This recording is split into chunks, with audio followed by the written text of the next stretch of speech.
विजेंद्र गुप्ता जी जो इस सदन के माननीय सदस्य हैं, उन्हें इस सदन का अध्यक्ष निर्वाचित किया जाए।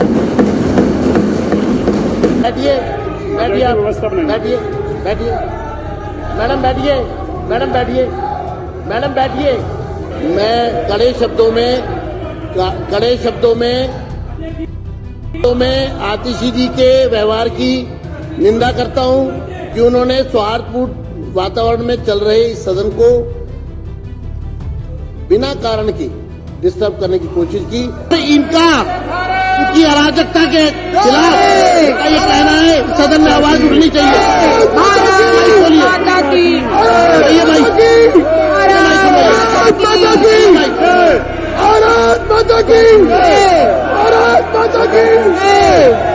पहले ही दिन विधानसभा में बीजेपी की शानदार जीत देखने को मिली है। दरअसल आपको बता दें कि बीजेपी के विधायक विजेंद्र गुप्ता को विधानसभा का अध्यक्ष बना दिया गया है। जाहिर तौर पर यह किसी फिल्मी कहानी की तरह लगता है, क्योंकि ये वही विजेंद्र गुप्ता है जिन्हें आम आदमी पार्टी की सरकार में बार बार विधानसभा से मार्शल्स के द्वारा बाहर करवा दिया जाता था। लेकिन अब वही विजेंद्र गुप्ता जो है वो दिल्ली विधानसभा में एक अध्यक्ष के तौर पर चुने गए हैं और उन्होंने अब अध्यक्ष के तौर पर विधानसभा की कार्रवाई भी शुरू कर दी है। दरअसल आपको बता दें कि मुख्यमंत्री रेखा गुप्ता ने विजेंद्र गुप्ता के नाम का प्रस्ताव दिया, जिसके बाद सर्वसम्मति से विजेंद्र गुप्ता को विधानसभा का अध्यक्ष चुन लिया गया। अध्यक्ष महोदय, मैं आपकी अनुमति से ये प्रस्ताव प्रस्तुत करती हूँ कि विजेंद्र गुप्ता जी जो इस सदन के माननीय सदस्य हैं, उन्हें इस सदन का अध्यक्ष निर्वाचित किया जाए।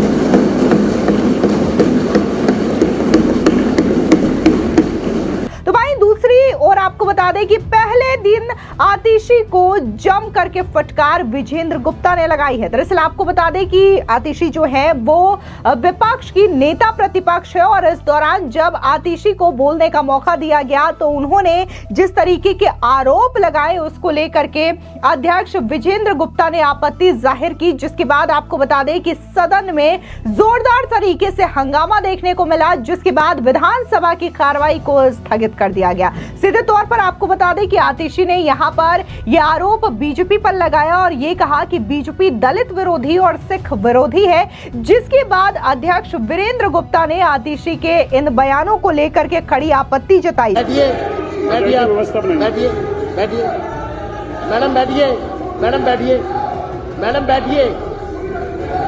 देखिए, चेयर की रिस्पेक्ट करने से ही बात बनेगी। आप बैठिए, आप भी बैठिए, आप भी बैठिए मंजीत जी। ये जो समय है, ये शिष्टाचार यहाँ पे संबोधन था, आपको उसका पालन करना चाहिए था, राजनीतिक मंच नहीं बनाना चाहिए था। मैं कड़े शब्दों में आतिशी जी के व्यवहार की निंदा करता हूं कि उन्होंने सौहार्दपूर्ण वातावरण में चल रहे इस सदन को बिना कारण के डिस्टर्ब करने की कोशिश की। मुद्दा उठाने के लिए आपको पूरा समय मिलेगा, आप जितने मर्जी मुद्दे उठाइए, लेकिन आप अगर मुद्दा उठाने से पहले इस तरह का वातावरण यहां बनाना चाहेंगी तो ये विपक्ष का गैर जिम्मेदार पूर्ण रवैया ये बर्दाश्त नहीं होगा। धन्यवाद। दरअसल आपको बता दें कि जिस तरीके से विजेंद्र गुप्ता की ये जो बात है वो देखने को मिली है, तो साफ तौर से लोगों का यही कहना है कि आम आदमी पार्टी की सरकार जब तक सत्ता में थी, विजेंद्र गुप्ता को विधानसभा में बोलने का मौका नहीं दिया जाता था। जब जब वो आम आदमी पार्टी के खिलाफ आवाज उठाते थे तो उन्हें सदन से बाहर फेंकवा दिया जाता था। तकरीबन 10 ऐसे मौके थे जब विजेंद्र गुप्ता को इस तरीके से मार्शल के जरिए बाहर करवा दिया जाता था। लेकिन अब वही विजेंद्र गुप्ता जो है वो दिल्ली विधानसभा में एक अध्यक्ष के तौर पर नियुक्त हो चुके हैं। वहीं दूसरी ओर आपको बता दें, न सिर्फ आतिशी के इस बयानों को लेकर के अध्यक्ष विजेंद्र गुप्ता ने आपत्ति जताई, बल्कि दूसरी ओर मुख्यमंत्री रेखा गुप्ता ने भी आतिशी के इन बयानों को लेकर के आपत्ति जताई है। उनका कहना है कि साफ तौर से आतिशी ने सदन की कार्रवाई को बाधित करने का प्रयास किया है और उनके द्वारा जो व्यवहार किया गया है वो कहीं से भी बर्दाश्त नहीं किया जाएगा और इस तरीके का व्यवहार निंदनीय है। आपको बता दें कि सबसे पहले जो है दिल्ली के एलजी वीके सक्सेना, उन्होंने प्रोटेम स्पीकर के तौर पर अरविंदर सिंह लवली को शपथ दिलाया, जिसके बाद विधानसभा की कार्रवाई शुरू हुई और उसके बाद दिल्ली विधानसभा चुनाव में जितने भी नवनिर्वाचित विधायक हैं उन्होंने शपथ ग्रहण की। इस बीच आपको बता दें कि जहां मजिंदर सिंह सिरसा ने पंजाबी भाषा में शपथ ग्रहण किया, तो वहीं अगर बात हम कपिल मिश्रा की करें तो उन्होंने संस्कृत भाषा में शपथ ग्रहण किया। तो जो सदन में देखने को मिला कि तमाम विधायकों ने शपथ ग्रहण कर लिया, उसके बाद सदन की कार्रवाई शुरू हुई और उसके बाद आतिशी ने जिस तरीके से बयान दिया, उसके बाद सदन की कार्रवाई पूरी तरीके से हंगामेदार हो गई। जो नेता प्रतिपक्ष रहे, 2 बार नेता प्रतिपक्ष रहे, आज दिल्ली विधानसभा के स्पीकर बने हैं। मैं हमारे सभी साथियों की ओर से आपको बहुत बहुत बधाई देती हूँ, बहुत बहुत मुबारकबाद देती हूँ। विजेंद्र गुप्ता जी ने हमेशा विधानसभा में लोगों के मुद्दे उठाए, मजबूती से उठाए और आज आपको अध्यक्ष बनने पे बहुत बहुत बधाई।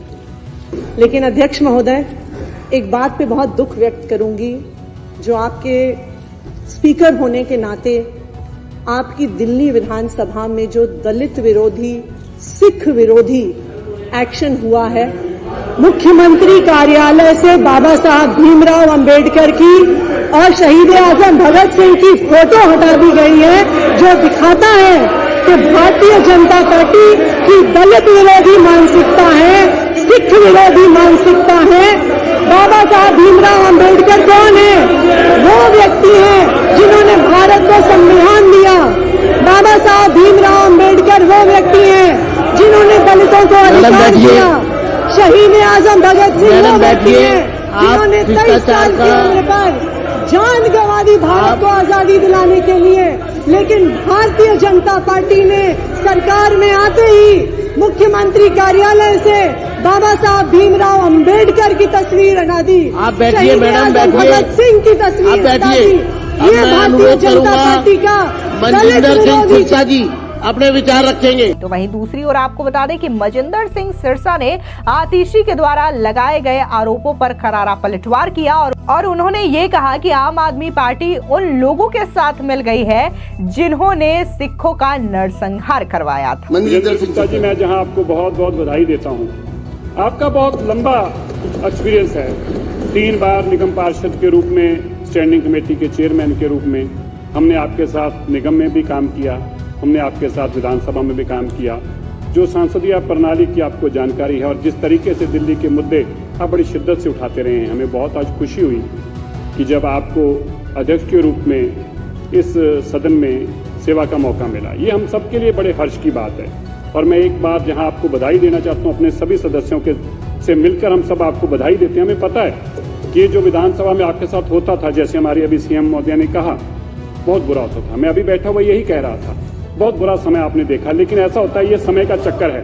कभी जो आपको उठा के बाहर फेंकते थे, आज उस विधानसभा में नहीं रही। लेकिन मैं एक बात अध्यक्ष जी आपके माध्यम से जरूर कहना चाहता हूँ। मुझे दुख हुआ जब ये कहा गया, जिन लोगों ने 1984 के कातलों के साथ हाथ मिला के चुनाव लड़ा हो, जिन लोगों ने सज्जन कुमार जगदीश टाइटलर को फारग किया हो, जिन लोगों ने कहा वो टाइटलर नेक आदमी है, सज्जन कुमार नेक आदमी, इस पार्टी के साथ समर्थन में चुनाव लड़ेंगे, जो इकट्ठे चुनाव लड़े हों, जो सिखों के कातलों के गलों में सरोपे डालने वाले लोग आज हमें ये बता रहे हैं। हमें बड़ा दुख है कि इस पार्टी ने सिखों का कत्लेआम कराने वाली पार्टी का साथ दिया।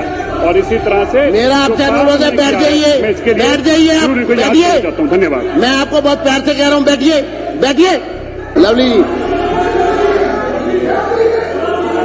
बैठिए। हाउस तो बहुत ही दुख की बात है कि विपक्ष एक गैर जिम्मेदार व्यवहार कर रहा है, सदन की गरिमा को ठेस पहुंचा रहे हैं। गैर जिम्मेदार विपक्ष के रूप में यहां पर सदस्य अपना व्यवहार प्रस्तुत कर रहे हैं। आपको समय मिलेगा, जब आप चाहेंगे, जिस मुद्दे पर चाहेंगे मैं चर्चा करवाऊंगा, आपको पूरा समय दिया जाएगा। लेकिन आपकी ये कार्रवाई सीधे तौर पर सदन की कार्रवाई को डिस्टर्ब कर रही है, सदन की गरिमा को ठेस पहुंचा रही है और सदन को सुचारू रूप से चलने में इसको रोका जा रहा है। मैं इसकी कड़े शब्दों में निंदा करता हूं। मेरा अनुरोध है कि ये लोग बैठे, क्योंकि ये पहले दिन ही सदन की कार्रवाई को डिस्टर्ब करना चाहते हैं। और मैं सभी को ये कहना चाहता हूं कि शिष्टाचार बना के रखिए, सदन की कार्रवाई को आगे बढ़ने दिया जाए। सदन की कार्रवाई को रोकना पूरी तरह से गैर कानूनी है और ये अपनी कार्रवाई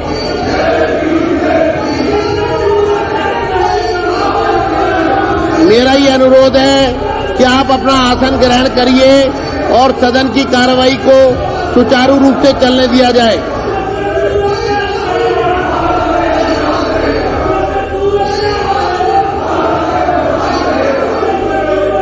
आम आदमी पार्टी पूरी तरह सदन को डिस्टर्ब करने के मन से आई है। सदन का पहला दिन ही सिर्फ डिस्टर्बेंस करना और मैं चाहूंगा कि अरविंदर सिंह लवली जी से पहले अभय वर्मा जी अपनी बात कहें। अभय वर्मा।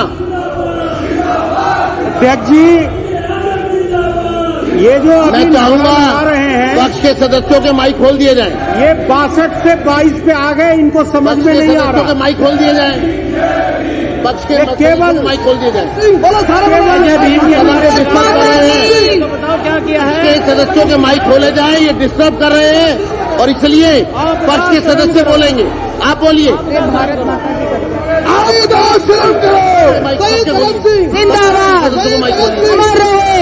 सभी सदस्यों को माइक खोले जाए। ये सदन को डिस्टर्ब कर रहे हैं। पक्ष के सदस्यों से मेरा अनुरोध है, आप माइक का इस्तेमाल कर सकते हैं। माइक का इस्तेमाल करिए। भगत सिंह अमर रहे, शहीद भगत सिंह, शहीद भगत सिंह अमर रहे, शहीद भगत सिंह, सभी माइक खोले। मुख्यमंत्री खोलिए माइक सबके, सबके माइक खोलिए। शहीद भगत सिंह। उनको आप सबके माइक खोलिए। आप माइक का इस्तेमाल कर सकते हैं। ये सदन को डिस्टर्ब करने आए हैं और इनकी अराजकता के खिलाफ ये कहना है, सदन में आवाज उठनी चाहिए। माता की ये माइक भारत माता की, भारत माता की जय, भारत माता की जय जय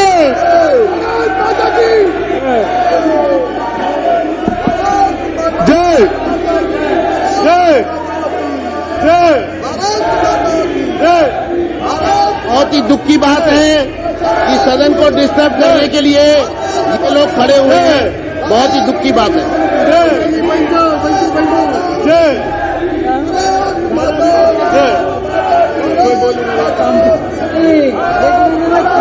सदन की कार्रवाई को डिस्टर्ब किया जा रहा है।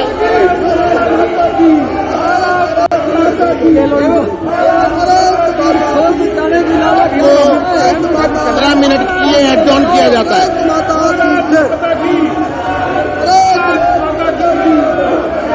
कर दिया। आपको बता दें कि जिस तरीके से दिल्ली विधानसभा का ये सेशन शुरू हुआ है, माना ही जा रहा था कि ये जो कार्रवाई है वो हंगामे के बीच हो सकती है, यानी कि हंगामे के आसार माने जा रहे थे। लेकिन पहले ही दिन इस तरीके के हंगामे होंगे और आतिशी नेता प्रतिपक्ष के रूप में इस तरीके से सदन की कार्रवाई को बाधित करेंगी, ये किसी ने नहीं सोचा था। क्योंकि सीधे तौर पर आतिशी को इतना ज्यादा टाइम बोलने के लिए नहीं दिया गया था। उन्होंने बस विजेंद्र गुप्ता को अध्यक्ष बनाए जाने पर शुभकामनाएं दी, बधाई दी।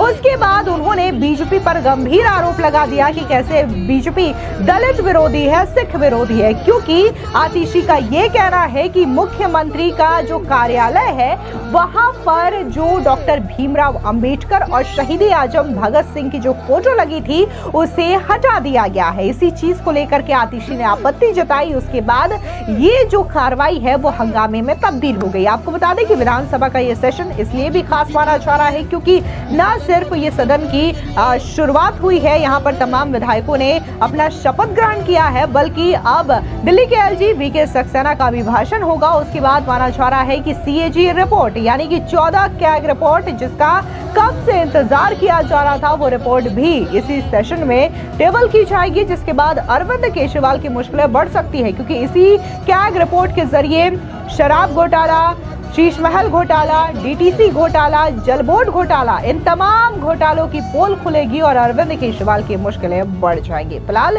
इस पूरी खबर पर आपकी क्या प्रतिक्रिया है, कमेंट सेक्शन में जरूर बताएं। धन्यवाद।